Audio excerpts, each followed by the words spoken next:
Ahí estamos con las banderas de Puerto Rico, Colombia, Honduras, Dominicana, Venezuela, Argentina, Uruguay, Chile, Colombia, Honduras, República Dominicana, Nicaragua, El Salvador, México.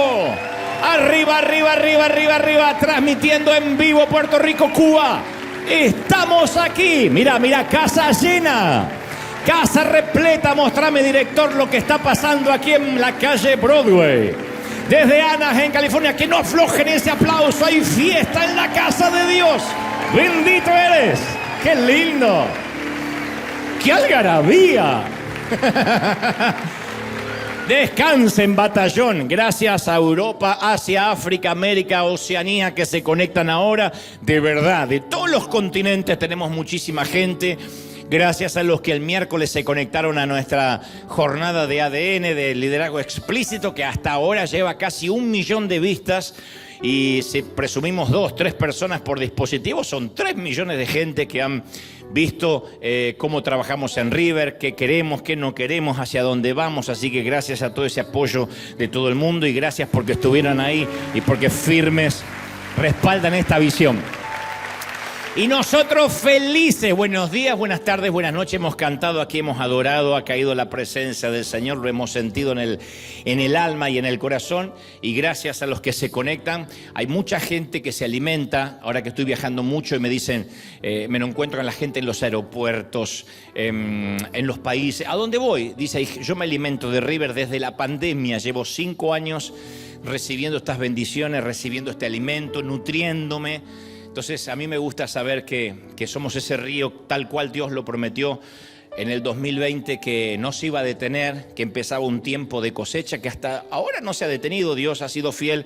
Y los que siembran también de todas partes del mundo, a los cuales siempre tratamos de mostrarle lo que se está haciendo. En un par de semanas vuelve a irse un gran equipo misionero a Uganda, vuelven a ir a África porque vamos a culminar este proyecto que se empezó hace una semana atrás, que es rescatar unos chiquititos que están esclavizados, trabajando, haciendo trabajos duros de 2, 3 años de edad, y de a poquitos queremos ir rescatándolos. Vamos a inaugurar esa suerte de hogar, o como le llamemos. Te lo vamos a mostrar en poquitas semanas. En 2 semanas viaja nuestro equipo de vuelta. También en agosto viajamos a Miami a colaborar con un querido pastor que se llama Rubén Jiménez, que tiene una gran fundación donde ayuda, da de comer a mucha gente indigente. Los que están en América Latina o en otras partes del mundo creen que no hay pobreza en la Unión Americana, en Estados Unidos. Pero es un país tan capitalista que el que no tiene, no tiene. No es como en nuestros países que a lo mejor nos podemos colgar del gas, del cable y tener DirecTV gratis. Acá no. Acá el que no tiene, no tiene. Entonces está en las antípodas del capitalismo. Y cuando esa gente literalmente está bajo puentes, viviendo a la intemperie, uno tiene que ayudarlos. Así que también te voy a contar sobre este proyecto que haremos en Florida, en la otra costa, dentro de muy poco. Pero ahora te quiero mostrar una historia de la cual no quiero adelantar mucho. Es cortita, pero es antes de que te transmita lo que creo Dios me dijo que te diga. Y esta historia tiene que ver cómo se puede cambiar la calidad de vida de alguien en un lugar recóndito. Mientras que lo editaban, yo le decía al director, es increíble, ¿no? Que nuestra semilla esté llegando ahí. Y entonces él me pone un mapa en Google Maps y me muestra todo el globo y me dice, estamos acá en River Arena y fíjate a dónde estamos llegando con nuestra semilla, a la otra punta literalmente del globo donde sucede esto. Mirá.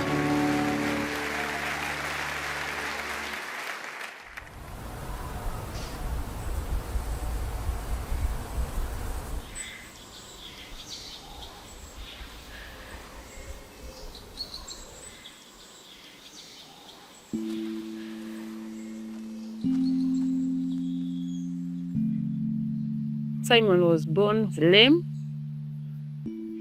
He's 44 years old. Simon is saying that just recently the mother died and he's with the father only.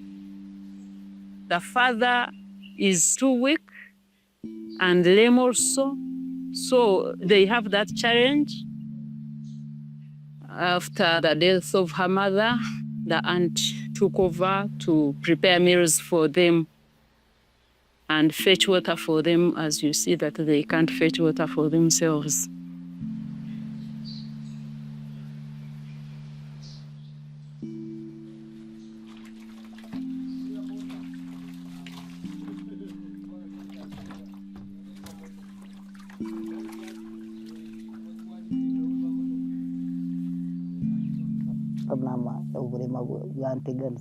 After discovering that he's lame, he never liked the way he is.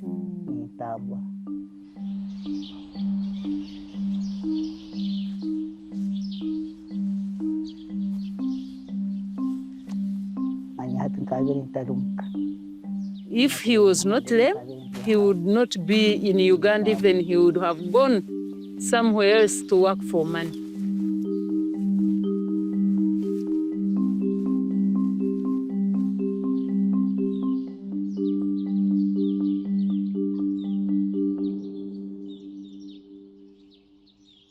This morning, being able to temporarily relocate Simons to a shelter.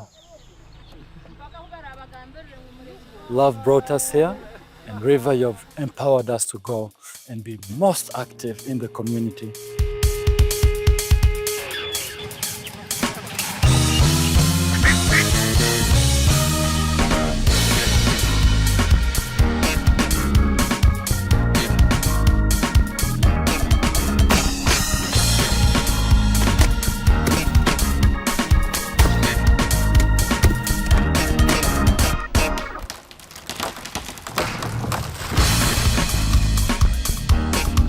Standing here is where the old building was. And right now, we are planning to give him the best of the best. We are going to fully customize the house to his particular needs. We are going to make their life so much easier. And this is what River does.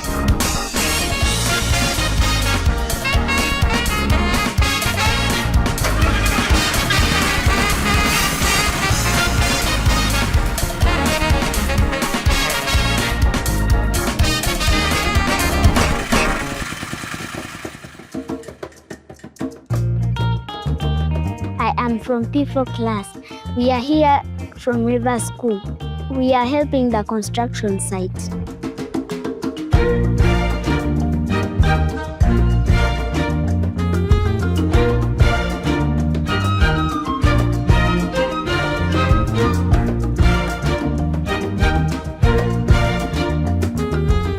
Thank you, River Church, for loving us and for caring for Simon.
Simon is saying that he's about to die because of happiness.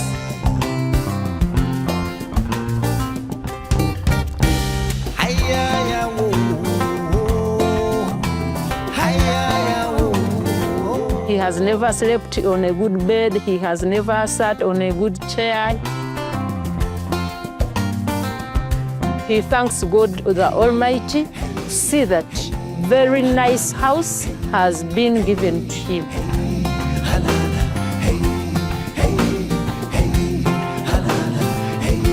We are all honored that this has become a first-time tourist attraction in this entire area. Everyone was clapping, everyone is happy with the community. We thank you, and we'll check your next project. Thank you so much.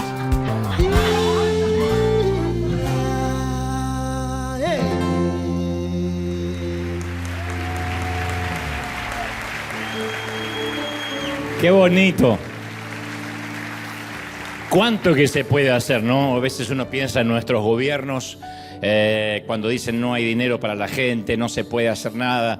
No son millones ni millones de dólares para hacer esto, pero cuando lo veíamos decíamos, ¿a cuántos más podemos bendecir? Porque toda esa gente que viene y no se llena de envidia, ni dice, ay, mira la casa que le hicieron a este. Toda esa gente que, esas señoras que bailan y que celebran, uno le dan ganas de decir, ¿cómo viven esa gente? Vive al igual que este señor, a estos señores que les ayudamos. Entonces uno le dan ganas de decir, y si vamos por más, y si hacemos más casas, y siempre el Señor trae recursos, así que vamos a continuar. Esto es nada más una muestra de lo que se puede hacer. Gracias por sembrar. Muy bien. ¿Estamos listos, sí o no? Los que tengan su celular, tengan a bien ponerlo en modo avión. Los que están en casa no, si no, no me van a poder ver. Y si algún chiquito se pone molesto, está la nursery o al teatro familiar para que puedan llevar a sus chiquitos. Y mientras tanto estamos listos y prestos para lo que Dios nos va a decir en este día. Mañana, tarde o noche, conforme, insisto, los usos horarios. Imagínate que eres un artesano que fabricas cestas, canastos de mimbre, y llega alguien para pedirte que le hagas una cesta especial para un propósito especial. De manera que entrelazas tiras de juncos, solapando una sobre otra, y luego cubres la cesta con una doble capa de brea y alquitrán para impedir que entre el agua.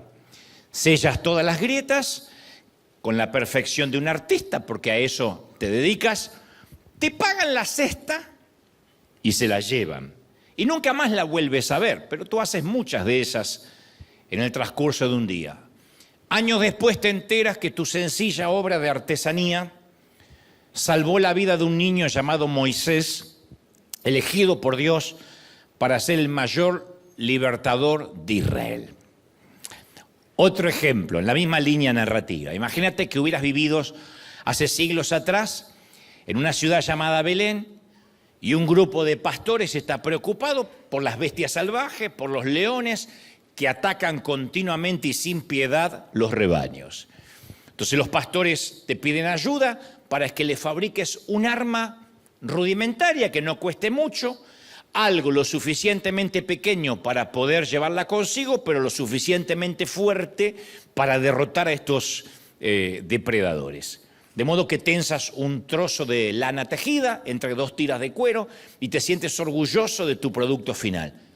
Tu nombre nunca se va a mencionar como el creador de esa arma, pero esta onda va a entrar en la historia y será famosa gracias a un adolescente llamado David al usarla para derribar al gigante Goliat.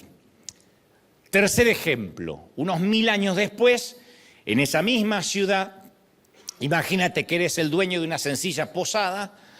El gobierno ha exigido que todas las familias deben regresar a su lugar de nacimiento para registrarse en un censo. De pronto llaman a tu puerta y aparece un hombre junto a su esposa embarazada, sentada sobre un asno. Ella está a punto de dar a luz en cualquier momento, te piden una habitación. Por muy buena disposición que tienes, no tienes ninguna libre. Entonces le ofrece lo único que te queda, un establo, donde resguardas a tus animales. Dice, no es lo mejor, no es lo adecuado ni utilitario para una mamá parturienta, pero es todo lo que puedo ofrecer para que no se queden a la intemperie. Obviamente no te imaginas que acabas de proporcionar el lugar donde van a ser el Salvador del mundo. Y tu establo, tu humilde granero, será recordado en todo el mundo durante cada fin de año, cuando el mundo celebre el natalicio del bebé Jesús. Cuarto ejemplo, eres una mamá previsora que vives al pendiente de tus hijos. Resulta que uno de ellos, que tiene promediando 11 o 12, quiere ir a la montaña con un par de amigos a escuchar lo que va a decir el hijo del carpintero. A decir verdad, no te gusta demasiado lo que están diciendo acerca de este rabino que dice ser el Mesías, pero es mejor que tu hijo quiera escuchar mensajes edificantes antes que se ande juntando con los vaguitos del barrio. Así que lo dejas ir, pero antes de salir le dices que no se vaya sin llevarse algo para comer, una manzana o algo.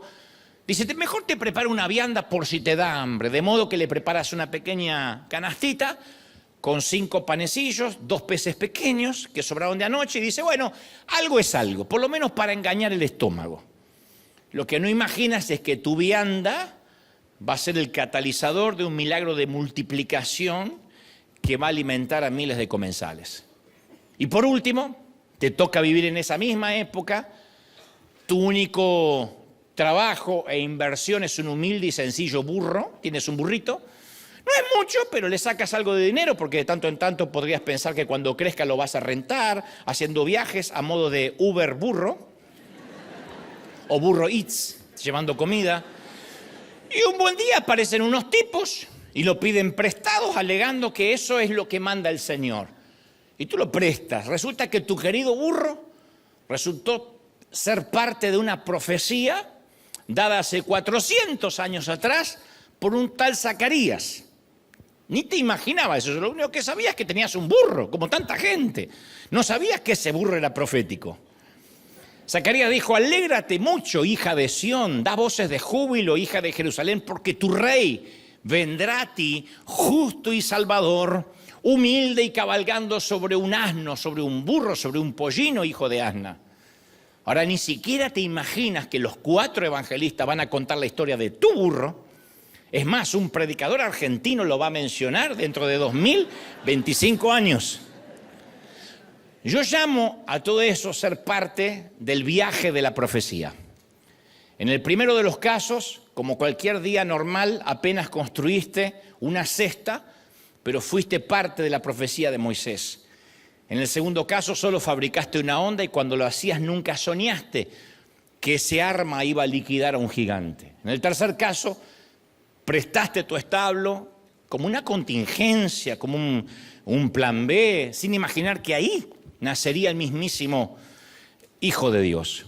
O le preparaste una vianda a tu hijo, como cualquier día común, o accediste a prestar tu burro sin saber quién lo iba a montar. En todos los casos fuiste el eslabón esencial de una profecía. La pregunta hoy es, ¿seríamos hoy capaces de reconocer si es que estamos siendo parte de un momento trascendental y profético? ¿O se nos pasaría por alto? Esas situaciones que a veces parecen triviales, nimias, inocuas, pueriles, chiquititas, ¿son producto de la coincidencia o de la providencia divina? La pregunta es, ¿Dios ordena y dirige cada uno de nuestros pasos? ¿O será que vamos abriéndonos camino aleatoriamente a medida que avanzamos? El gran cantautor y poeta español Joan Manuel Serrat escribió una de sus trovas más famosas, caminante no hay camino, se hace camino al andar. Pero yo, a diferencia del nano Serrat, yo estoy seguro que en los hijos de Dios no se viven accidentes fortuitos, sino que vivimos designios divinos.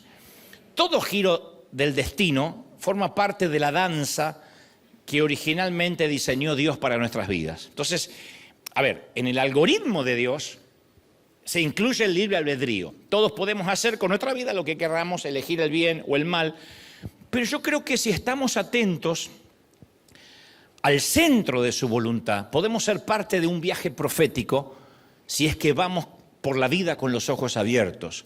Génesis 50:20 relata que cuando después de 17 años José se reencuentra con los hermanos que lo habían vendido como esclavo, que de hecho habían tratado de matarlo, él no se puso en víctima. Él dijo, es verdad que ustedes pensaron hacerme mal, pero Dios transformó ese mal en bien, para lograr que hoy yo esté donde estoy, para lograr esto que están viendo, salvar la vida de mucha gente. O sea, él entendió que ni siquiera las pérdidas, la gente que se te levanta en contra, las familias disfuncionales, son parte de un ataque diabólico, sino que son permitidas por Dios para un propósito profético. Siendo así, tenemos que concluir que no vamos a ninguna parte por accidente. Que donde vamos, Dios nos está enviando. Que todo lo que hacemos no es causalidad, no es casualidad, no es una coincidencia del horóscopo, porque algunos todavía leen el horóscopo y saben que me toca cáncer con ascendencia en mono. Y bueno, así vas a quedar. Entonces, donde estamos ahora, Dios nos puso ahí. Entonces, Él tiene un propósito para que estemos en cada lugar. Cuando empiezan estuve hablando mucho durante las semanas pasadas acerca de las frustraciones que uno tiene, los temores, cuando uno escucha determinadas noticias y uno empieza a preguntarse, ¿será que hice bien?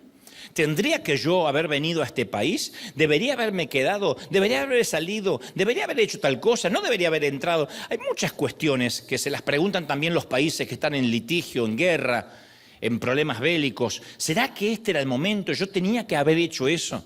Cuando uno empieza a hacerse esa serie de preguntas, uno tiene que concluir que tal vez no estemos justo donde queríamos estar, pero donde estamos, Dios tiene un propósito para que estemos en este sitio, ¿sí? Dios quiere que estemos justamente ahí. Entonces, a ver, esto es muy sanador. Cada momento de nuestra vida, el entorno que Dios permitió, la crianza que Dios permitió, la familia que conocimos, todo tiene un propósito. Aún las disfunciones que podemos tener cerebrales o físicas. Si la Biblia dice que Él nos elige desde el vientre de nuestra madre, creo que adrede se mete en el vientre materno y suelta alguno que otro cablecito. Para que algunos de nosotros no tengamos todos los patitos en fila, porque hay un propósito con ese patito que falta. Hay un propósito con ciertos síndromes. Es ahí cuando uno conoce las limitaciones que empieza a tener habilidades compensatorias. Uno dice, bueno, me faltó esto, pero puedo compensarlo con esto otro. Puedo desarrollar un talento, un don de servicio a partir de las carencias. Cuando uno entiende que toda nuestra vida tiene un propósito, trae sanidad al corazón, nos quita culpa. Toda nuestra generación está siendo marcada por promesas proféticas. Los que estamos viviendo con ojos abiertos lo estamos viendo, otros no. Otros se casan, se dan en casamiento, como dice la Biblia, compran, venden, hacen transacciones y no se dan cuenta el tiempo profético que vivimos. Pero Dios nos está permitiendo presenciar como testigos oculares un despliegue de acontecimientos que los profetas antiguos, los profetas de antaño, solo vieron en visiones y sueños. Pero en ocasiones, a veces todo el tedio que nos rodea, la rutina de la vida, impide que podamos ver el propósito de Dios. Y decimos, ¿qué propósito Dios va a tener conmigo? ¿Qué profecía? Yo no hago un canastito ni para Moisés ni para nadie. ¿Qué profecía va a haber conmigo? No nos damos cuenta. Y yo tengo la seguridad que hay mucha gente aquí, y mirándome, que está en medio de un viaje profético, pero todavía no se dio cuenta. No se dio cuenta que es parte de una profecía. Y ahora estás escuchando este mensaje por alguna razón. Hay veces que al ignorar el plan de Dios, el plan que Él tiene y diseñó para nosotros, hace que pensemos que lo que estamos viviendo no tiene sentido. Hay de la gente que dice, yo me levanto, hago café, me subo a la autopista a trabajar, al freeway si es aquí, o me meto en el tránsito, vuelvo a la noche tarde, vuelvo más muerto de lo que me levanté. A mis hijos los veo crecer en la cama porque me voy y están durmiendo, vuelvo y están durmiendo. A mi suegra, gracias a Dios, no la veo porque vive lejos y no todo es malo en la vida. Pero hay mucha gente que se ha adormecido en un letargo espiritual, en un sopor, que no logra ver lo que Dios está obrando, no lo logra ver. El mayor ejemplo de esto, meditaba esta semana, es Saúl. Saúl es una de las personas menos predicadas de las Escrituras, pero no eso lo hizo o lo hace menos ungido por Dios. Antes de que se supiera que sería el primer rey de Israel, ocurre algo muy particular con él.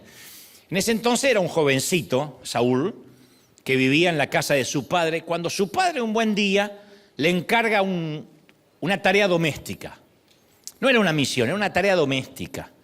Podía haberle dicho que saque la basura, que ordenara su habitación, pero en su defecto le dijo que se le habían perdido 3 burras.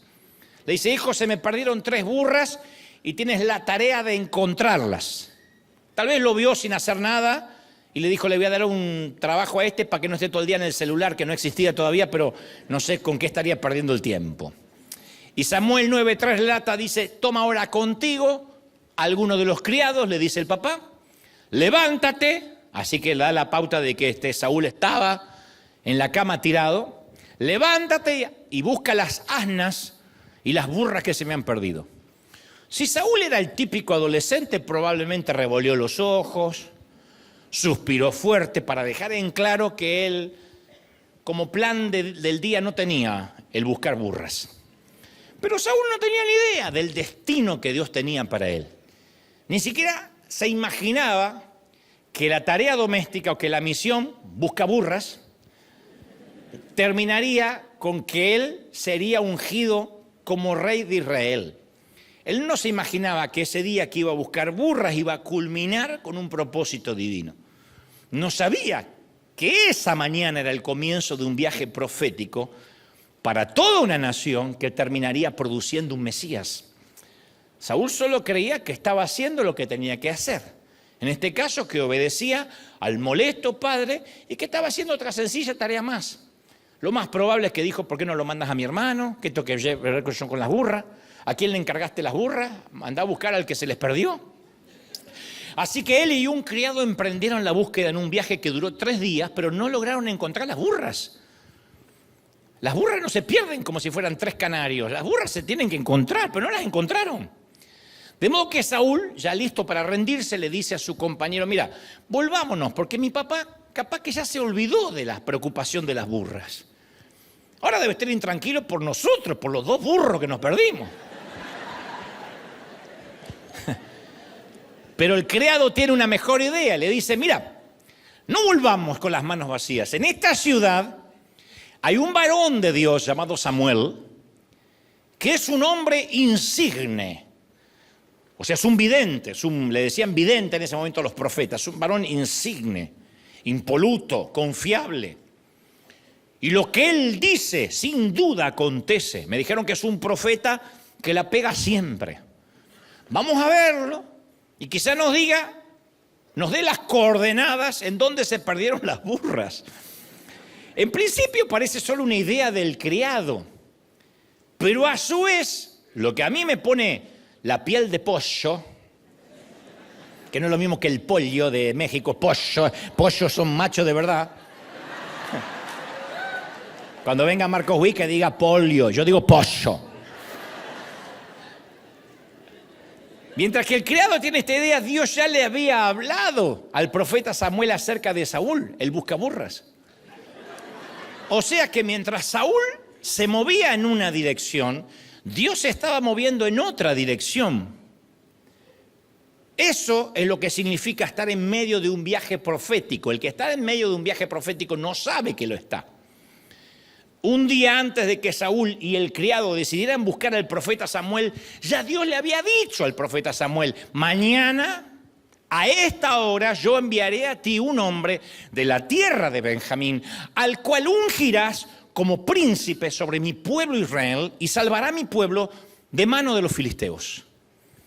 Si Samuel hizo más preguntas como: ¿y cómo sabrá este muchacho cómo encontrarme? No te preocupes, que hace 2 días le hice perder burras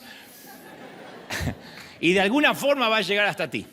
A mí me fascina ese teje y maneje, esa estrategia de Dios. Esto es algo que siempre a mí me voló la cabeza, estas conexiones que hace el Señor. Un hombre cree que solo está buscando burras, el otro sabe que va a ungir a un rey al final del día. Y cuando Samuel vio a Saúl, Jehová le dice, este es el hombre del cual te hablé. Él va a gobernar mi pueblo. Y los otros venían simplemente a preguntarle sobre los animales. Y de repente el camino de dos hombres extraños el uno para el otro, que no se habían visto nunca, con viajes separados, con planes opuestos, se fusionaron para abrir, para decretar y activar la profecía de un futuro rey. Me parece increíble, me vuela la cabeza. Es increíble. Esto es lo que me asombra del modus operandi de Dios. Me fascina cuando Dios hace esas cosas. Siempre hay un propósito de Dios escondido por debajo de la mesa, y este es el título, por si alguno creía que tenían que ver con Mickey. Por debajo de la mesa cantaba. Es imposible no tararearlo cuando uno lee, pero eso es lo que había por debajo de la mesa, por debajo de lo que nosotros vemos en la superficie. Lo que nos toca atravesar ahora mismo, lo que el enemigo, quiero que prestes atención a esto, lo que el enemigo está intentando usar para destruirnos, puede que sea exactamente lo que Dios use para llevarnos donde debemos estar. Lo que el enemigo cree que va a usar para destruirnos es justamente la herramienta que Dios va a usar para llevarnos a un nuevo nivel.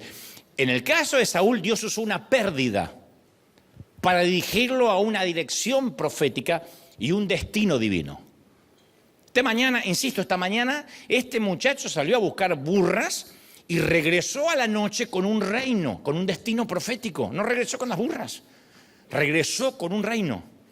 Y en muchas ocasiones lo que nos falta en la vida, yo no sé qué es lo que te falta, a todos supongo que carecemos de algo, pero eso que nos falta es la razón misma que nos va a llevar a encontrarnos con el plan perfecto de Dios. Hay una pérdida, hay algo que nos va a faltar y que nos está faltando, que nos va a conducir a un nuevo destino. Siempre es así. Muéstrame lo que te falta y yo te voy a mostrar que estás dentro de un viaje profético. Hay gente que dice, yo no tengo respuesta a mis oraciones, yo quiero estar mejor en mis sentimientos, mejor en mi pareja, o quiero tener pareja, o necesito tener una casa propia, o hace años que estoy rogando por mi estatus legal, y de repente hay como un stop, y pensamos e interpretamos que es el diablo o Dios ofendido y enojado, deteniendo la bendición. Sin embargo, lo que quiero que entendamos hoy es que si Dios detiene algo, si Dios hace que tus burras no aparezcan, es porque hay un destino profético esperándote a la vuelta de la esquina. ¿Lo crees, sí o no? Entonces, esto lo voy a decir una sola vez y el que tiene oídos que oiga, dijo el Señor. Hay cosas que es necesario que perdamos para poder encontrarnos en medio de una asignación divina. La vida de los que seguimos al Señor está llena de serendipias.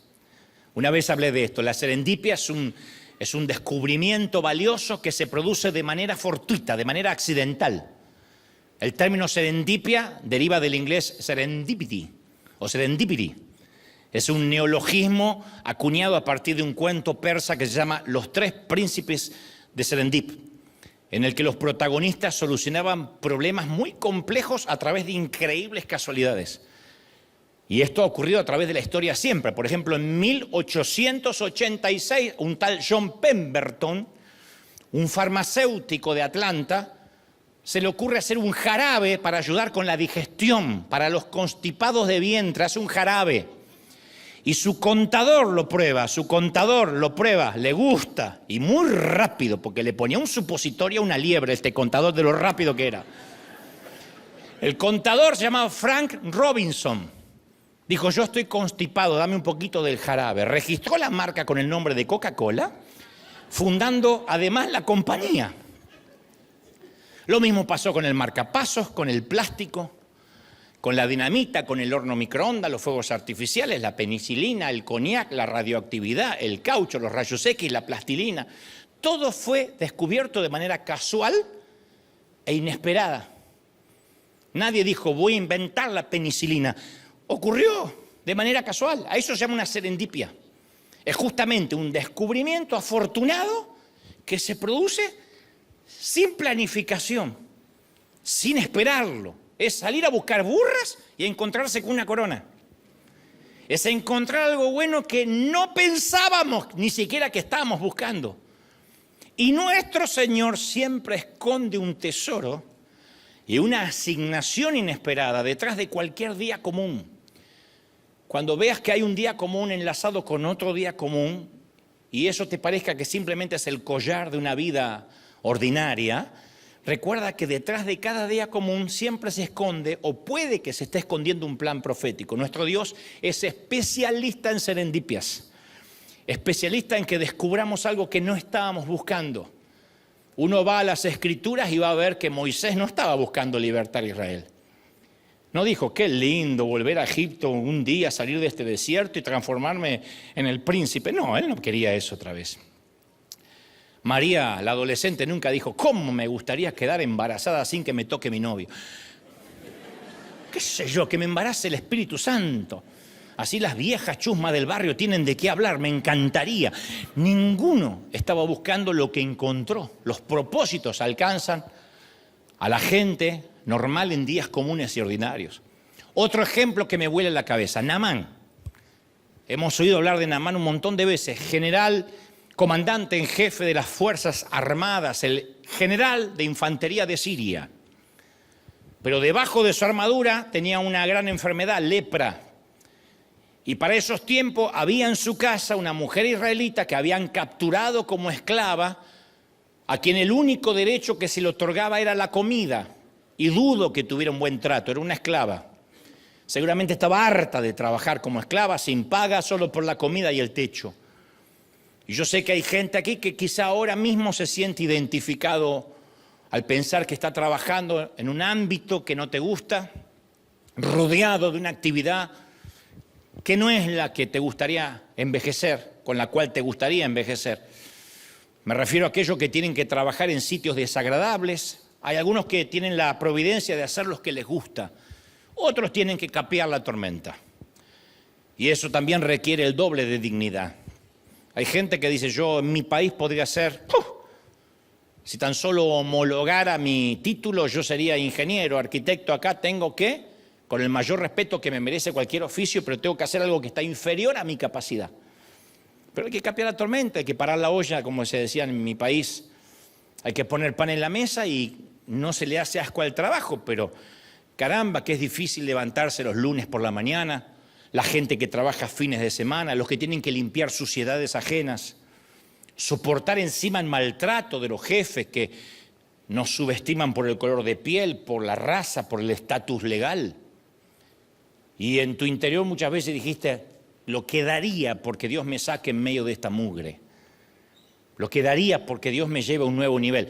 Y el Señor muchas veces nos dice, no, estás en un viaje profético. No te voy a quitar de ahí, porque eres sal, pero no para estar dentro del salero. Eres luz, pero no para estar en el día del sol. Eres luz para iluminar en la oscuridad. Eres parte de un viaje profético. Ahí te quiero. Y esta mujer se acerca esta esclava se acerca a la mujer de Naamán y le dice, la historia está en el segundo libro de Reyes 5:3, le dice, ojalá el amo fuera a ver al profeta, a un compatriota mío que vive en Samaria, él lo sanaría de su lepra de manera instantánea. Ahora, no era obligación de la esclava tener que predicar, ni tener que hablar con la mujer de este mundano. Podía haber dicho, está bien, que pague con lepra, no me pago nunca, no me da vacaciones, que pague con lepra. Este sirio era un enemigo del pueblo de Dios. Pero yo pienso que ella dijo, capaz que todos estos años Dios permitió que yo fuera esclava para este momento profético. Aunque nadie sepa jamás mi nombre, sea la esclava de Naamán, capaz que en miles de años se va a hablar de mí como la conexión que Dios usó para que Naamán fuera sano de su lepra. Ella habló e iluminó la vida del hombre, era esclava. Pero mientras que ella hacía el trabajo de la esclavitud, Dios estaba haciendo algo por debajo de la mesa que era parte de un plan subterráneo, un plan divino. Entonces Dios a veces nos pone en lugares que no son los que nosotros elegiríamos de manera arbitraria e intencional, pero nos pone para conectarnos con gente que necesita oír de Dios. Yo conozco hasta muchos creyentes que han estado una temporada internados en el hospital. Ninguno diga amén porque nadie lo quiere, pero... Y después salieron y dijeron, el tiempo que más prediqué es cuando estaba en esa habitación con otros 4 o 5 que no se podían mover y me tenían que escuchar. Y les predicaba y tenían que escuchar, y después la señora de enfrente no la venía a visitar ni el hijo ni el nieto y estaba sola y le empecé a hablar de Dios. Entonces a veces Dios permite una temporada en lugares álgidos porque hay un viaje profético. Habrá un momento en el que hallaremos gracia y favor y entenderemos por qué Dios permitió lo que hoy está permitiendo. Entonces en el cronograma de Dios siempre somos puestos en un sitio, en un lugar, en un entorno para que algo sobrenatural ocurra. Somos el átomo que explotará en el momento indicado, el gen que se va a activar en el lugar que Dios lo ha puesto, en la hora y fecha que Él así designó. Entonces, en algún instante alguien va a encontrar un milagro de Dios porque nosotros estamos allí. No tenemos que tener la premura de predicar todos los días, porque a veces Dios nos pone en un sitio y nos hace cerrar la jeta hasta un momento indicado. Dios sabe que así como José en Egipto, como Daniel en Babilonia o como esta sirvienta judía, diremos una palabra que cambiará el destino de alguien o quizá una nación entera. Hay órdenes divinas que se dan en el ámbito espiritual y nosotros somos parte de esa orden profética. Eso a mí me vuela la cabeza. En los últimos años me ha volado la cabeza. Yo digo, Señor, ¿será que somos parte de una profecía que cuando, por ejemplo, la Catedral de Cristal, para los que conocen la historia, hace 16 años quiebra, que no tiene nada que ver con nosotros, quebró porque los gringos que eran dueños le hicieron quebrar o permitieron que ocurriera, o Dios en su defecto lo permitió. Nosotros éramos simplemente un departamento hispano de la Catedral Anglo. Y cuando esa catedral quiebra y nos dicen, váyanse, busquen un lugar donde congregarse, y estuvimos 3 años dando vuelta por hoteles, por parques públicos, yo digo, ¿será que ya ahí se había activado la profecía?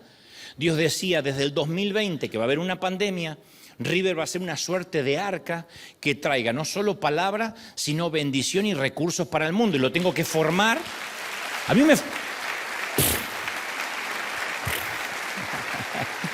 la cabeza va a hacer... Digo, ¿cuándo empezó eso? ¿Antes que yo naciera? ¿Antes que tú nacieras? Sí. Entonces, en muchos casos, Dios nos va a repetir, no te atrevas a moverte de donde yo te puse. Hay lugares estratégicos que no los entendemos, porque hiede a basura, tenemos que ensuciarnos las manos con las almas de los hombres, pero Dios también sabe que fuimos entrenados para estar ahí. Hay gente aquí que es culturalmente bilingüe y no hablo de idioma terrenal, porque bilingüe creo que son todos. Aparca la troca, te llamo para atrás. Chécate esto. Todos hablamos en Spanglish. Algunos hablan bien el inglés y otros hablan el inglés. Pero yo hablo de ser culturalmente bilingües, de poder cambiarse el sombrero sin condonar el pecado. Cambiarse el sombrero es una expresión gringa cuando uno puede decir, bueno, ahora estoy, en mi caso a veces tengo que fungir como conductor de radio, de televisión, como predicador. Lo que hago es cambiarme el sombrero. Entonces trato de no mezclar una asignación con otra, una profesión con la asignación divina. Esto demanda que uno tenga un clic, algo que pueda cambiarse, una suerte de ser bilingüe culturalmente. No significa condonar, compartir el pecado. Pero hay mucha gente aquí, si acaso todos o la mayoría, que los lunes tienen que hacer clic y no pueden llegar al trabajo, a la oficina, al empleo diciendo, aleluya, me agarró la chiripiorca el domingo. Tienen que, porque te echan. Entonces muchos de nosotros hablamos el idioma de alguien que necesita una profecía, que necesita una palabra profética. Esta sirvienta hablaba el idioma sirio porque se pudo comunicar y decirle, yo tengo la sanidad para tu esposo. Dios nos coloca como agentes de cambio y mientras tanto Él Mientras que no vemos nada, Él está haciendo algo por debajo de la mesa. Me fascina eso. Siempre le estoy preguntando, Señor, ¿qué estás haciendo que no puedo ver? Porque hay un momento que cuanto más Dios confía en nosotros, menos información nos da. Es al revés.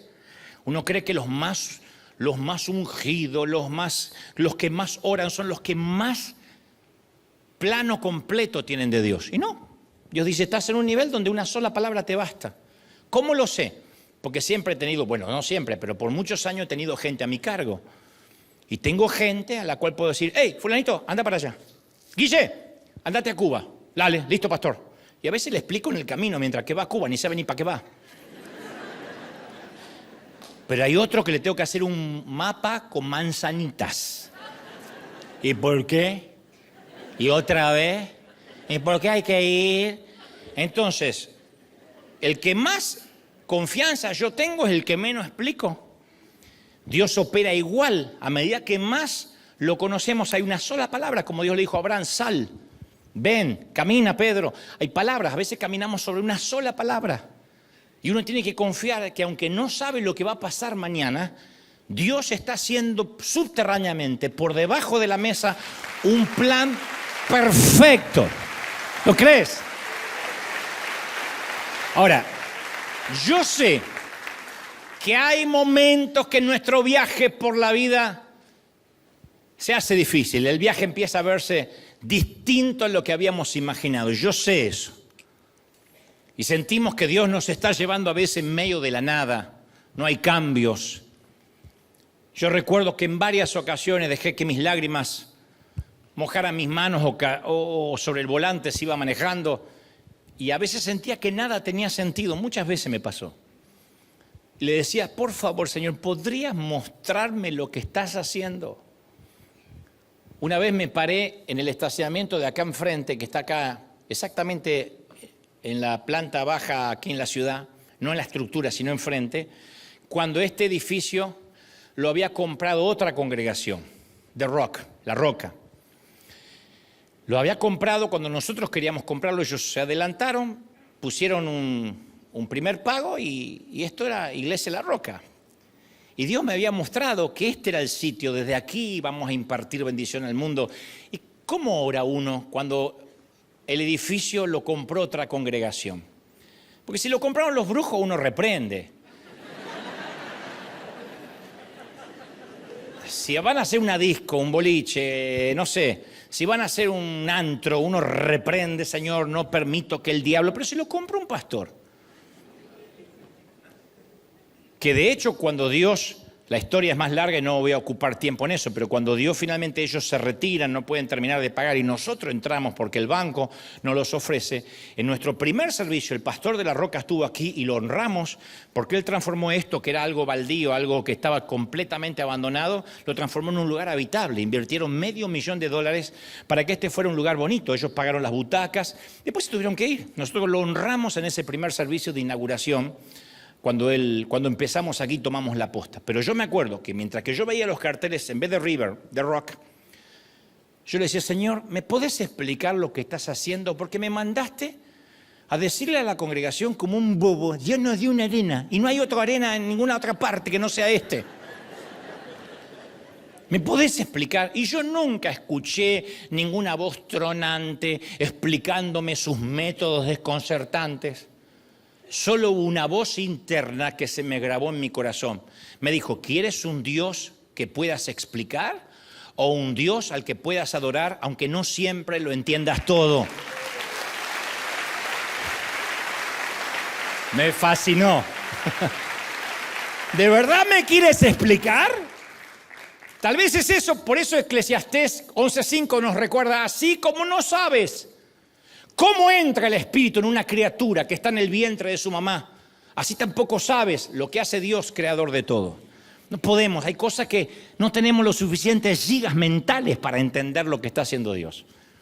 Y algunas cosas las entenderemos más allá del sol, si es que las entendemos, porque hay cosas que no las vamos a entender ahora. Dios siempre ve más de lo que podemos ver. Él siempre sabe más de lo que nosotros sabemos, tiene más información. Y trabaja en maneras que van más allá de nuestra mente. Y si solo aceptamos seguirlo cuando entendemos lo que está haciendo, nunca vamos a poder ser parte de sus inexplicables asignaciones proféticas. Las asignaciones proféticas son tan grandes que sería como que el Pentágono le tenga que explicar a cada soldadito que va al frente cuál es la estrategia. No la va a entender. Abraham adoró a Dios bajo las estrellas, aunque no entendía cómo iba a ser padre de naciones. Porque la vieja estaba vieja y el viejo estaba viejo. David adoró a Dios en el desierto, aunque no entendía por qué todavía huía por su vida en lugar de estar sentado en un trono cuando fue ungido. Los israelitas adoraron a Dios a pesar de no entender cómo el muro de Jericó iba a caer sin mediar ninguna batalla. Y esta es una palabra especial para aquellos que hace años que sienten que están buscando burras. Dice, mi vida es buscar burras. O trabajar como un burro, que es más o menos parecido. Y no logran comprender el propósito divino. Hace un par de años atrás, 2 años y medio exactamente, yo prediqué aquí el método Miyagi. E hice referencia a la película Karate Kid, no Cobra Kai, sino la original de 1984 con Ralph Macchio y Pat Morita. Y la premisa era que Daniel, el muchachito, quiere convertirse en el mejor de las artes marciales. Así que acude a ese sabio maestro de artes marciales, el señor Miyagi, y le suplica que le enseñe karate. Y el señor Miyagi dice, por supuesto, ven todos los días que te voy a enseñar. Y le ordena que vaya al otro día temprano.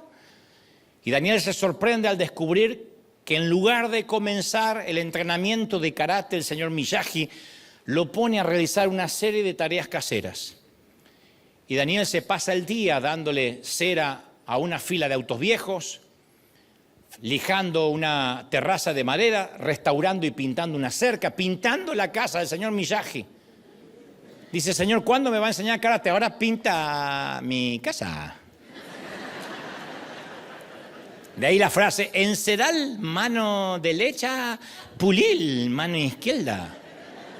Pero quiero aprender karate, enceral, mano derecha, pulil, mano izquierda. Y Daniel no es capaz de ver la conexión entre esas duras tareas y el entrenamiento y termina frustrado. Dice, este chino me está engañando para que yo trabaje gratis. No me está enseñando nada de karate. Imagínate los padres, Daniel, y aprendiste karate hoy, y hoy le pinté la casa. Aprendiste karate y hoy le enceré los autos. Hasta que el señor Miyagi le revela que todo este tiempo, mientras que él estaba trabajando, estaba aprendiendo los movimientos de karate por medio de las tareas cotidianas. Y en una gran escena el señor Miyagi le ordena a Daniel que le muestre las diversas habilidades adquiridas, una por una, y de repente Daniel las puede realizar. Se asombra al descubrir que todo su trabajo tiene una razón desde el principio y sin darse cuenta se convirtió en un hábil conocedor de las artes marciales. Entonces a veces no comprendemos por qué Dios nos pone en una temporada a encerar autos, lijar suelos o techos, pintar cercas o buscar burras perdidas. Todo el tiempo hemos soñado con un gran momento, causar un impacto en la vida de alguien, que Dios nos use. Pero más tarde, cuando esas habilidades que aprendimos durante el tiempo de buscar burras se hacen necesarias en una crisis, entendemos el entrenamiento. Las temporadas de obediencia fiel durante los tiempos de paz son las que nos entrenan y nos dan las habilidades para los tiempos de guerra. Nos preparan para resistir durante la maratón. El profeta Jeremías le hizo una pregunta a Dios acerca de su metodología de entrenar a la gente. Pregunta que nos hacemos todos. A ver, ¿por qué si alguien tiene que liberar a Israel tiene que estar 40 años en un desierto? No se puede decir, ¡fum!, recibe ahora la unción. Y ve, como hacemos nosotros, pase el altar y vaya a liberar México. ¿Por qué no se puede hacer eso? Ven aquí, reciba la unción para liberar Venezuela. ¿Por qué no hacemos eso? ¿Por qué Dios se tarda años? ¿Por qué Dios mete a José en un pozo y después del pozo como esclavo y después de como esclavo en la casa de Potifar y después en la cárcel para que llegue al trono? Jeremías le dice, Señor, no entiendo tu metodología, tardas mucho tiempo para mi gusto. Y Jeremías 12:5 está la respuesta de Dios y le dice, si los que corren a pie han hecho que te canses, ¿cómo vas a competir contra los caballos? Si los que corren a pie hacen que tengan un pulmón en la mano, ¿quieres correr a los jinetes? Si te sientes confiado en tierras tranquilas, le dijo Dios, ¿qué harás en la espesura del Jordán? Entonces, si algún día queremos operar en un alto nivel de rendimiento, primero debemos pasar por una gran temporada de entrenamiento, no hay otra. Obedecer en hacer las tareas fáciles, correr a pie, ir a campo traviesa, sin tener que detenernos cada 5 segundos para recobrar el aliento, es parte del entrenamiento para lo que va a venir. Mira, todo lo grande, todo lo que Dios va a hacer grande, nos lleva primero a un entrenamiento chiquito. Todo lo que David aprendió para ser en Sión como rey, él siempre se remitía a lo que hacía mientras cuidaba las ovejas de mi padre. Dios lo entrenó en los riscos salvajes, entrenando junto a ovejitas, peleando con osos y leones. Dios lo entrenó ahí para que él pudiera desde matar al gigante y enfrentar y ser un estratega de grandes batallas, un estratega de grandes batallas. Entonces hay cosas que pueden sonarnos como estoy buscando burras, aguantando a un jefe pésimo, a un compañero de trabajo que tengo ganas de mandártelo, Señor, si no te lo llevas. Y decimos, esto es espiritual, es muy espiritual. A lo mejor Dios te está entrenando para ser pastor y aguantar gente. A lo mejor Dios te está entrenando para ser, no sé, misionero o empresario. Pero hay toda una generación que sueña con competir contra caballos, sobrevivir a la espesura del Jordán, cuando ni siquiera ha podido correr a pie nunca. Quieren llegar ahí, pero no tienen el carácter para sostenerse ahí. Por eso a veces son largas las temporadas de entrenamiento, porque Dios mientras está preparando nuestro carácter por debajo de la mesa. Nunca hay un camino fácil para una asignación divina, nunca, nunca. Por eso tiene que haber un entendimiento de que si Dios nos está entrenando es porque estamos en un viaje profético, pero creo que todos tenemos, la mayoría, una comprensión defectuosa de los dones espirituales. Creemos que los dones son distribuidos por Dios un domingo por la mañana a una fila de cristianos esperanzados. Y los predicadores no ayudamos en esto, porque decimos, pase el altar y reciba el empoderamiento ahora. Y damos por sentado que es ósmosis, es magia, que no hay que hacer nada con ese don, que no hace falta que entrenemos, ya está, Dios me dio el don. Hay un montón de gente que dice, yo ya soy pastor, ya está, me abrí una iglesia. Otro dice, yo ya soy empresario, ya está, me abrí por mi cuenta. Y nunca tuvo disciplina para ser empleado y quiere ser su propio jefe. El jefe trabaja más que los empleados. Pero hay gente que quiere ser jefe para dormir hasta las 11. Y hay gente que cree que se le entrega el don totalmente desarrollado y listo para ser usado. Lo único que tiene que hacer es aceptarlo, ya está. Y sale a las naciones. Los dones son como los frascos de medicamento, viene con la etiqueta, agítese antes de usar. Y Dios tiene que sacudirnos bien para que seamos utilizables. Hay un viejo refrán que dice, o nos guía el timón o nos guían las rocas. Pero el entrenamiento no es una opción. O aprendemos por las buenas o aprendemos como hijos del rigor. Yo he hecho muchísimos trabajos que no tenían nada que ver con mi asignación, ni con lo que quería, ni con lo que me gustaba. Pero hoy viéndolo, trazando la línea de puntos hacia atrás, me doy cuenta cómo Dios trabajó en mi carácter. Trabajó más en mi carácter que en mis dones que ya estaban, o en mi pasión que ya estaba. Pero yo tenía que desarrollar el carácter, la sujeción. Yo fui criado en esa familia que fue criado de la mayoría de los de mi edad, que los padres, ¿cuál era la explicación de un padre? Porque sí. ¿Por qué no puedo ir? Porque no. ¿Cuándo un padre debatió con nosotros? ¿Alguien tuvo una mamá con la que pudo debatir porque no te dejaba ir al cine de mi edad?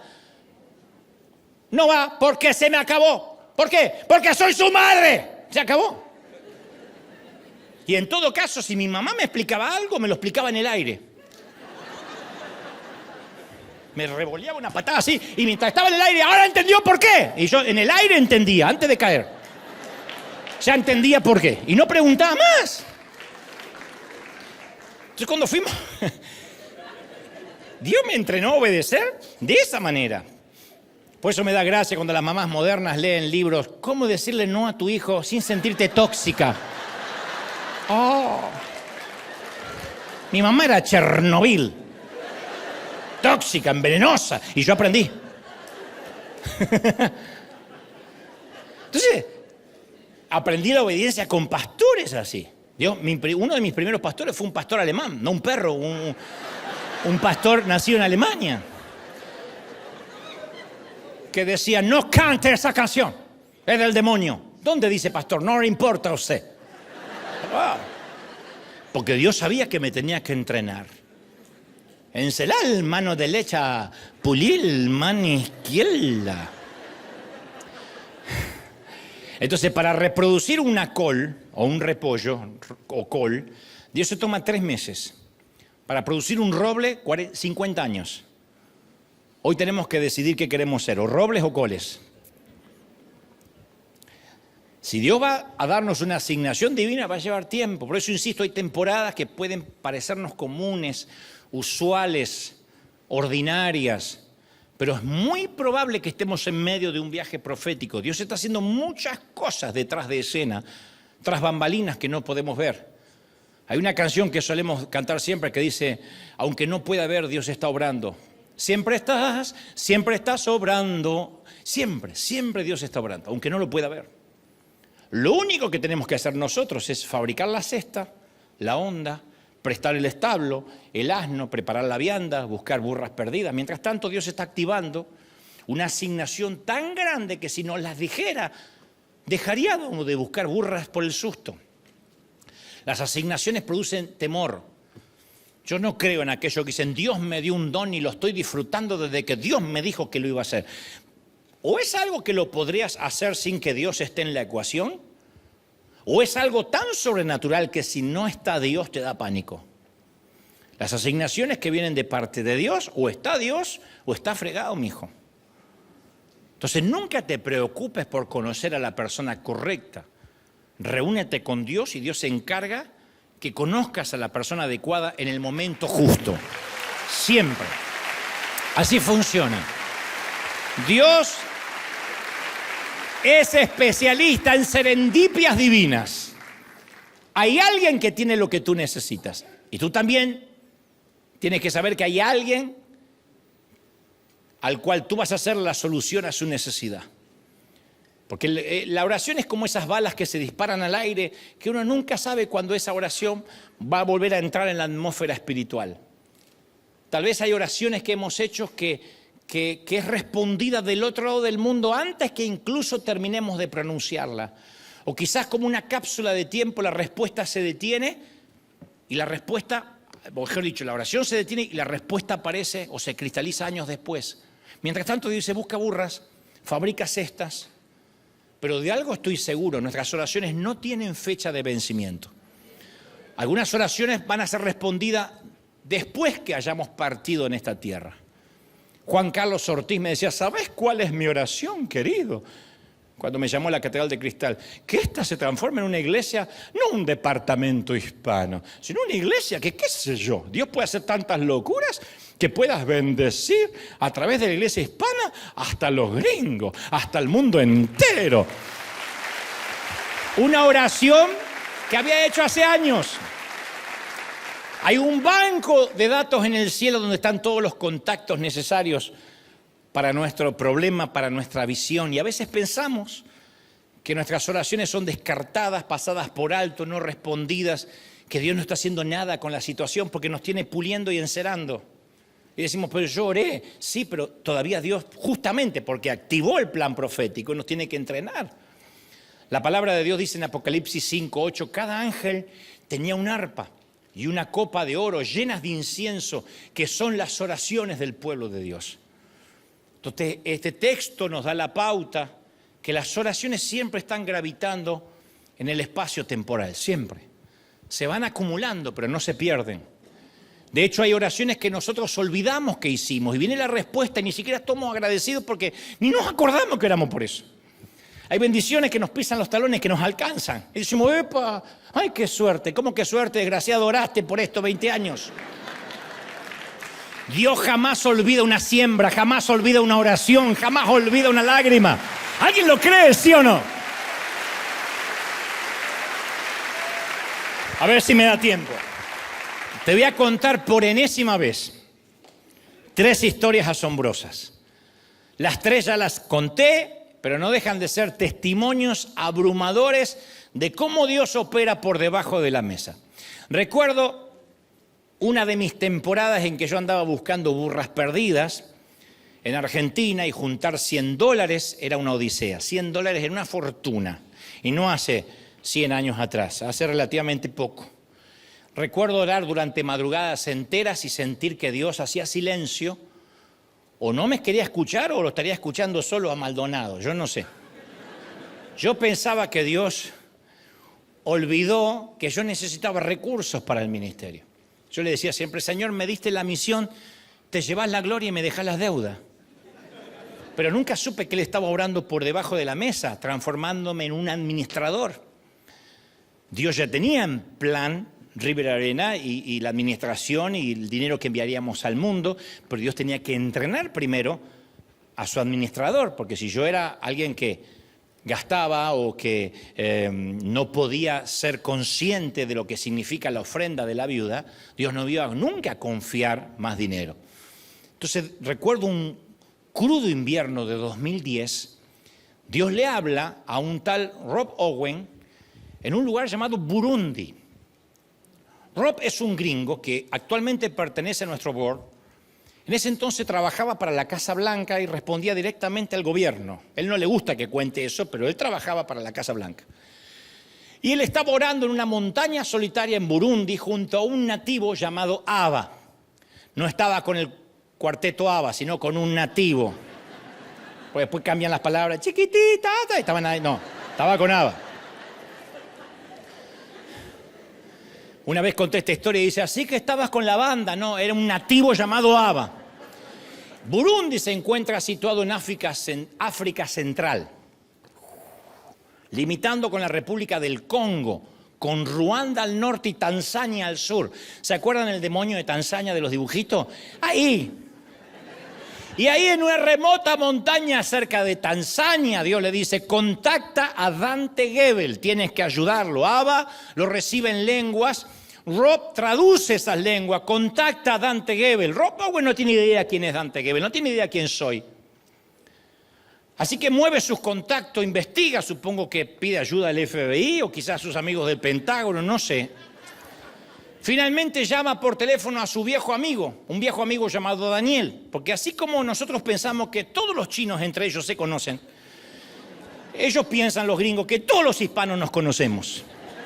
¿Fuiste a México? Sí. ¿Y lo viste a Ramón?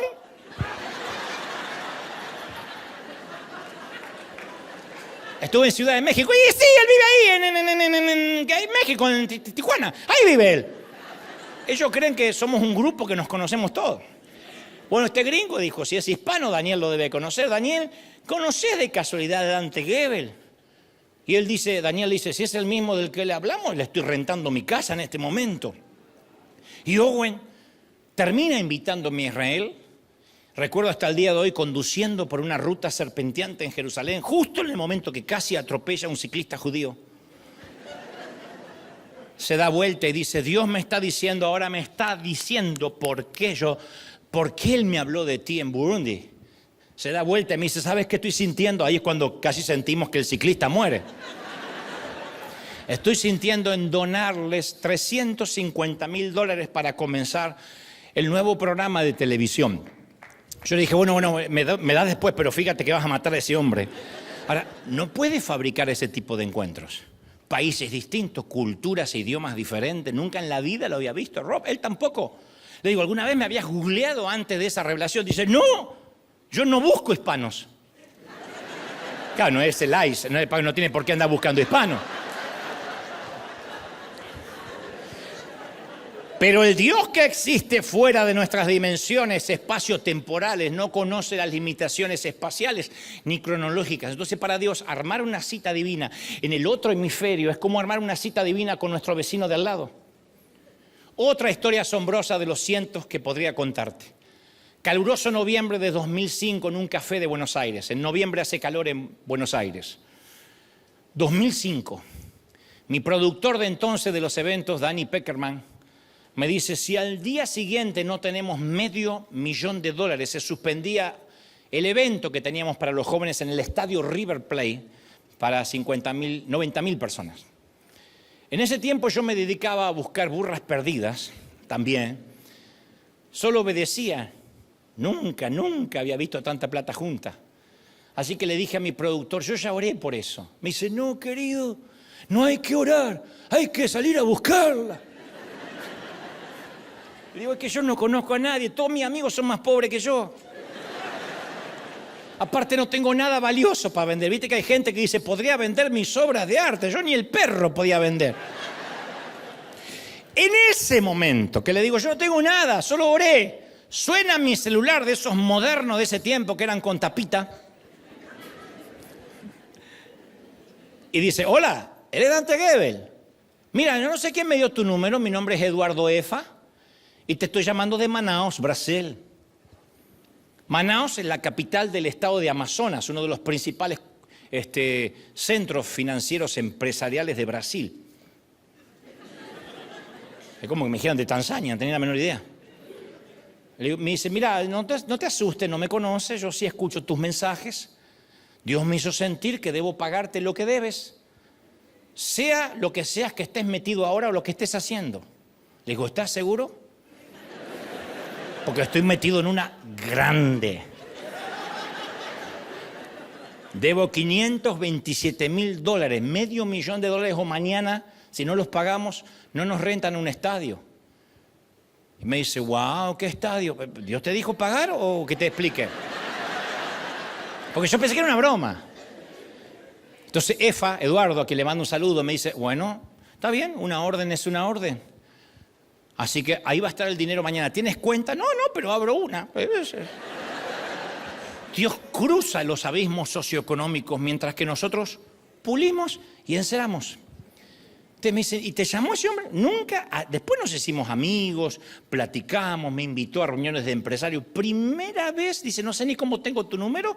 Yo siempre pensé que era una broma hasta el día siguiente que entró $500,000 en una cuenta que acababa de abrir. Así como el llamado de Burundi. Nunca en la vida pensé que me iba a llamar alguien de Burundi.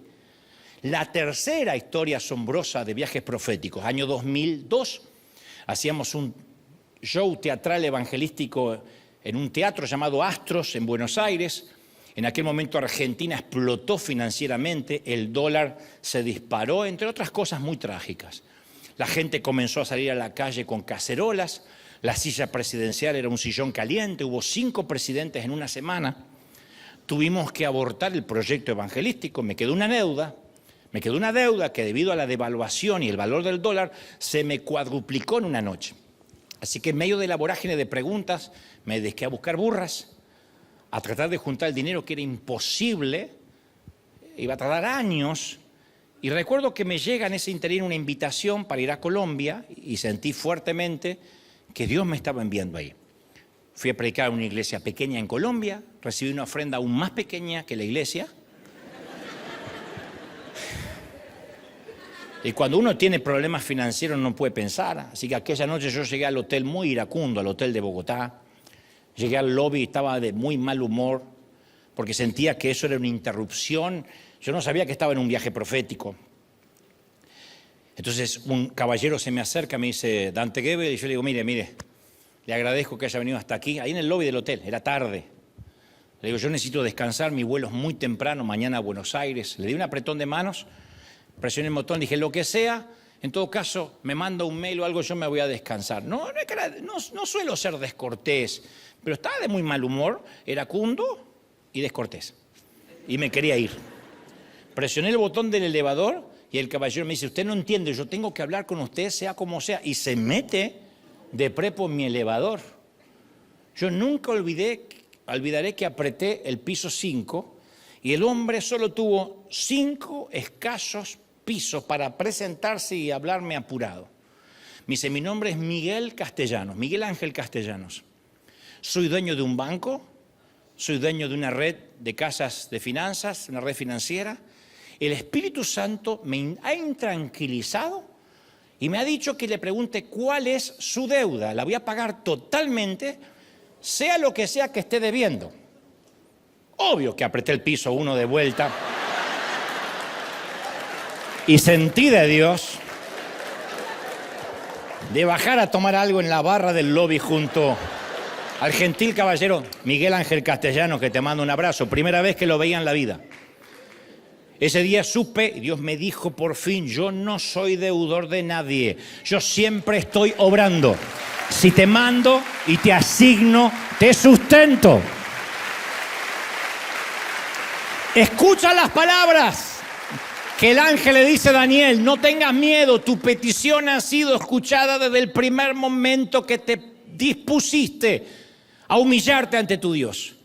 Tan pronto, Daniel, como comenzaste a orar, Dios contestó tu oración. Esa revelación cambió mi punto de vista de la oración. Me inspiró a soñar a largo plazo. La respuesta, tu viaje profético ya comenzó antes que sea revelado a tus ojos. No importa que estés en plena temporada de buscar burras perdidas. Un día vas a salir a buscar burras por la mañana y vas a regresar con una asignación de reino. Cuando llegue el momento, Dios va a quitar el sello a nuestra oración y va a revelar la respuesta, siempre. Una de las imágenes más hermosas y poderosas de las Escrituras se encuentra en el Salmo 56:8. Toma en cuenta mis lamentos, registra mi llanto en tu libro. Registra mis lágrimas en tu libro. Y hay muchas clases de lágrimas. Las lágrimas que derrama la mamá de un pequeño que está en unidad de cuidados intensivos y que es demasiado chiquito para pelear contra la leucemia. Las lágrimas que derrama el padre de la novia cuando conduce a su hija por la nave central de la iglesia el día de su boda. Las lágrimas que manchan los documentos de divorcio. Las lágrimas mezcladas con sudor que corre por el rostro de los hombres que acaban de ganar una copa en el campeonato. Y también están las lágrimas que se derraman durante una oración.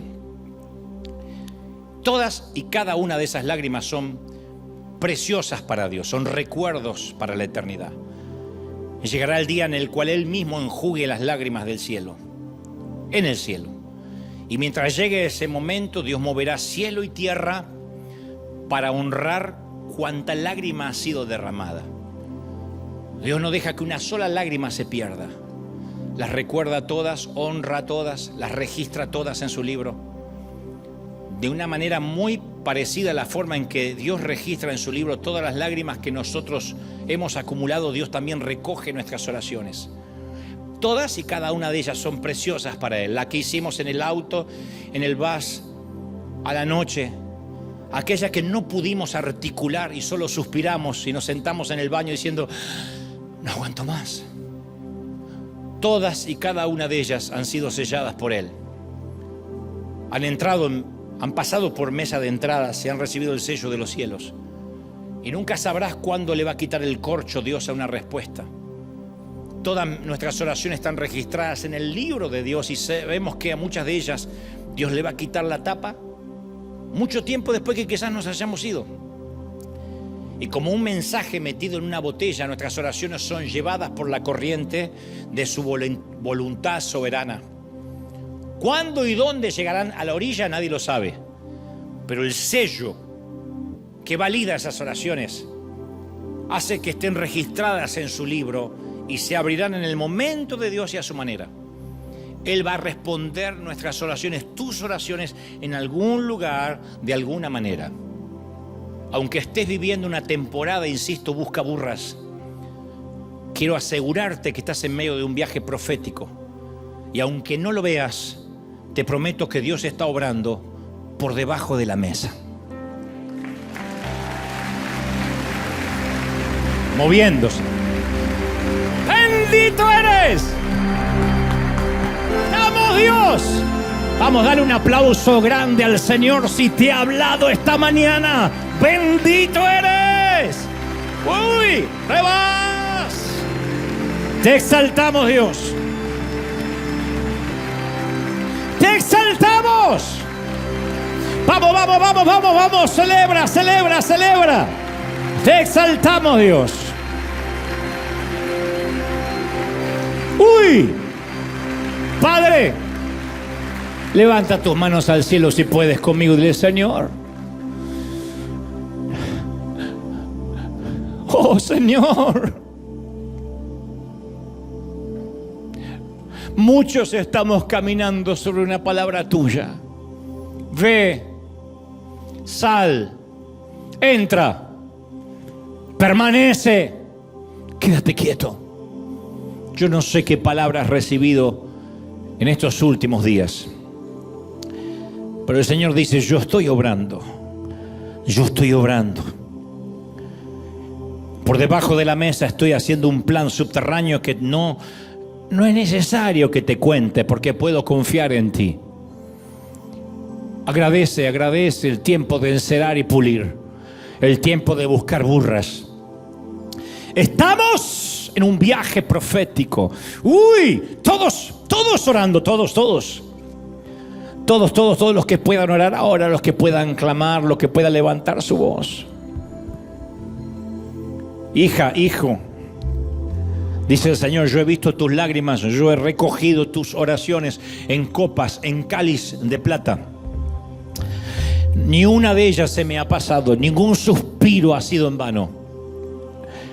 Solo permanece haciendo lo que te mandé a hacer. ¿Cuál fue la última orden? Hasta tanto no recibas un cambio de orden, permanece. Yo estoy obrando. Hay un viaje profético detrás. Hay un viaje profético. Y como te dije hace unas semanas, muchas veces le he dicho al Señor, Señor, ¿estás seguro que tienes al hombre correcto?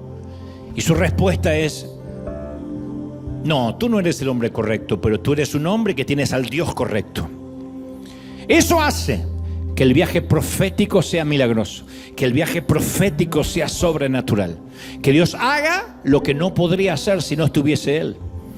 Te adoramos.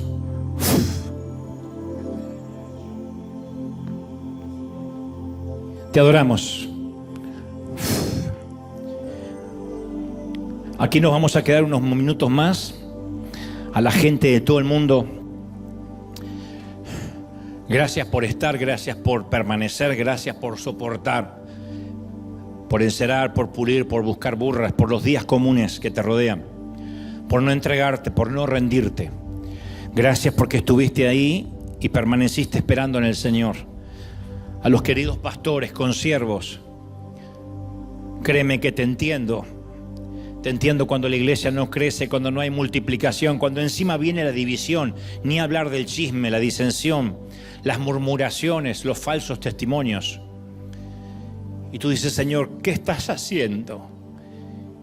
Y Dios me dice que te recuerde, ¿quieres un Dios al que puedas explicar? ¿O un Dios al que puedas adorar, aunque no entiendas todo lo que está ocurriendo? Adora a Dios aunque no sepas cómo caerán los muros de Jericó. Adora a Dios aunque no tengas idea cómo ese cáncer se irá, si es que se irá. Adora a Dios aunque tengas que agradecer por la enfermedad que no se va. Adora a Dios a pesar de la crisis. Sé que es duro y es más fácil decirlo que vivirlo, pero Dios sabe que este no es un sermón de escritorio. Lo he vivido, lo vivo y confío en el Señor y sé que hay algo subterráneo que no puedo entender y que solo tengo que confiar en el Señor. A los que están en casa, nos vemos pronto. Dios te bendiga, Dios te guarde. Firmes como talón de oso, no te entregues, no te rindas. Te ama tanto el Señor. Como te ama princesa, como te ama príncipe.